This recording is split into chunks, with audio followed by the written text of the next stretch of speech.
To another Let's Build from the Dark Imperium box set from Warhammer 40,000, the ultimate Warhammer 40,000 box set apparently.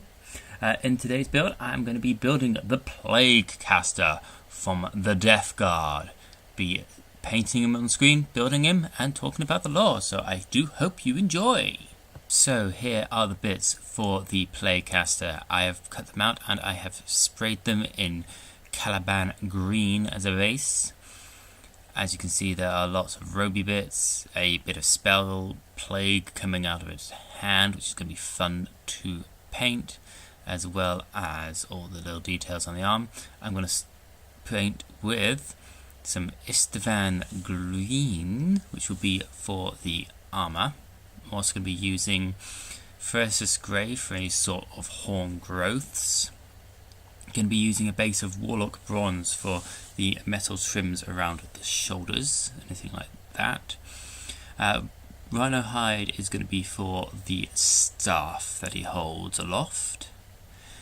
Moot green is going to be for any sort of pustules that are leaking out of the armour, any sort of cracks and all that to show the corruption. Putrid rich flesh for any sort of flesh that I see on his face to help highlight the corruption.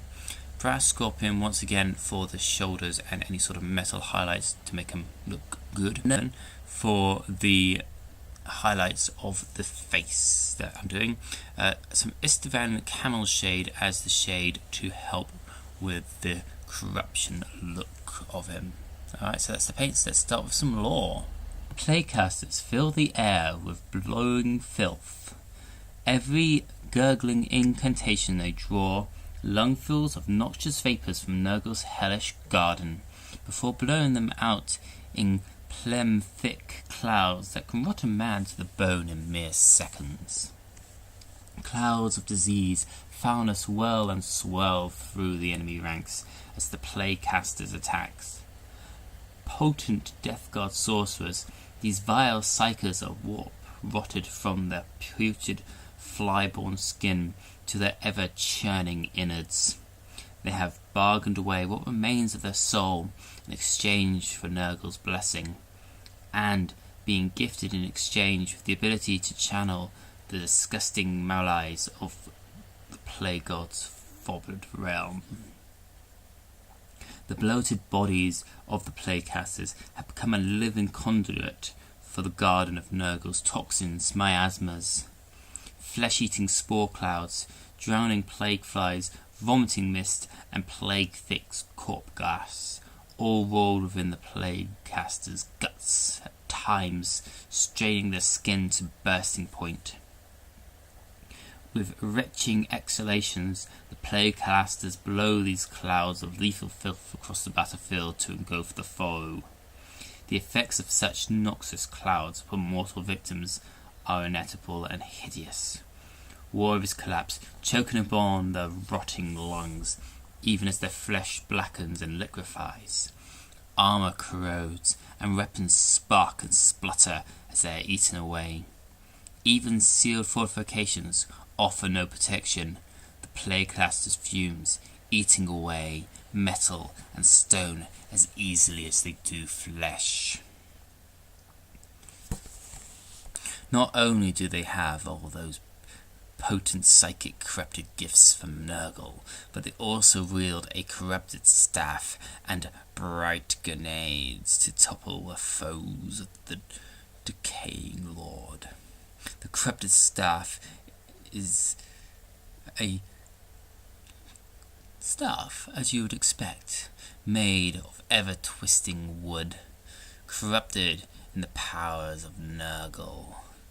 Bent and twisted, used to help channel the Plague God's plagues, mainly held aloft like a badge of office, raised in celebration to the Plague God.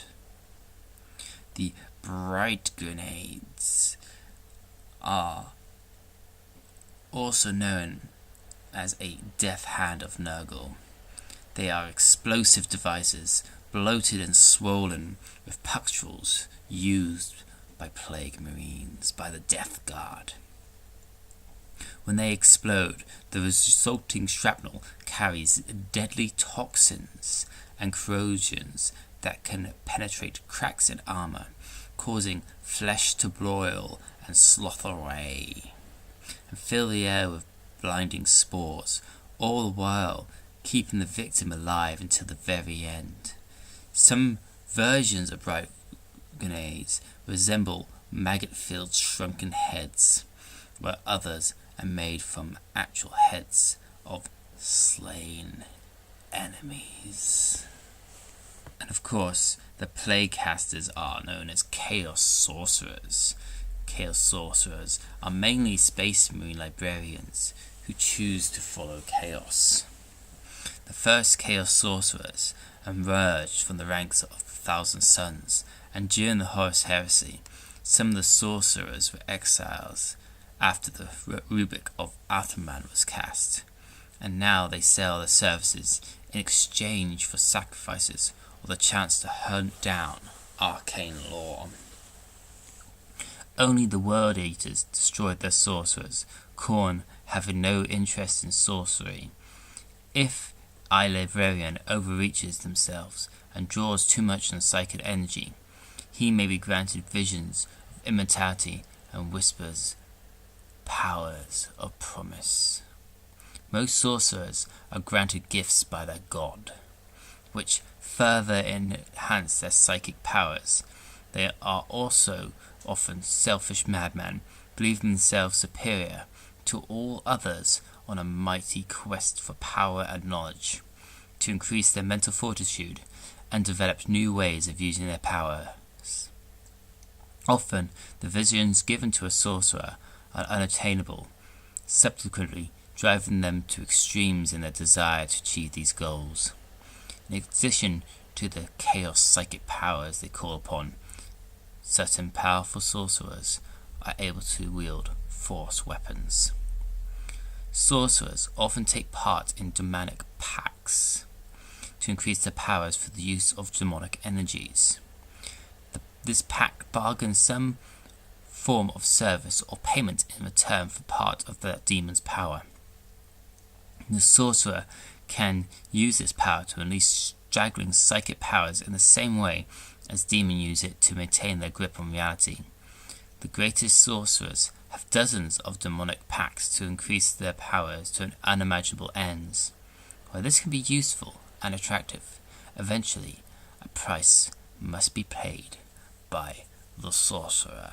Now you know a bit more about the Plaguecaster, the Chaos Space Marine sorcerers, as well as the unfortunate consequences and lore about them. There it is, all painted and ready to be built. This Plaguecaster, this sorcerer of Nurgle. Now to put him together. Starting with the head and the shroud with the corrupted staff, and then the two legs and the back of the body, which are quite easy to stick together, thankfully, like that. And then, of course, putting the back and the front together, fitting ever so nicely. It's supposed to look bloated and pustule, remember. And finally, the backpack, the power source of the power armor, the once noble armor worn by all Space Marines. And last but not least, a little bit of cloth that sticks to the back of the power armor. And there we have it, this Plaguecaster, all built and ready to spill forth Nurgle's blessing upon all those in front of him. Brilliantly painted and posed, the vile breath and plagues of Nurgle spitting out from his body, marching ever forward towards the foe. I do hope that you thoroughly enjoyed this build as much as I have. Please do like, comment, subscribe, click any videos you want, and until the next one, death to the false emperor.